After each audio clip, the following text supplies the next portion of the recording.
Stimatissimo onorevole Pierpaolo Baretta, io le volevo porre 4-5 domande perché i partecipanti al convegno sul turismo, futurismo, punto di domanda, sono molto interessati ad avere un'opinione del governo che lei autorevolmente rappresenta.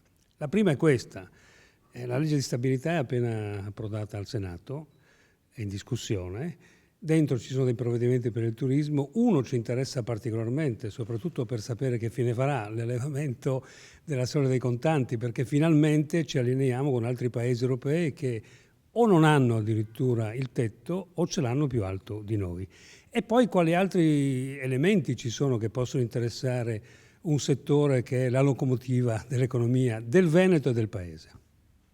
Grazie. Innanzitutto buongiorno e voglio scusarmi con tutti voi, con tutti i presenti, del non essere fisicamente presente come avrei voluto, ma la convocazione dell'Assemblea nazionale dei comuni italiani dell'ANCI e la presenza del Presidente della Repubblica, io devo tenere un intervento, mi obbliga ad essere a Torino in contemporanea.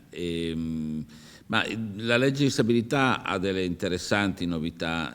Innanzitutto il taglio dell'IRAP viene esteso anche alle imprese turistiche che assumono gli stagionali. Sappiamo che questo è un tema che non era stato risolto lo scorso anno e che quest'anno invece realizziamo.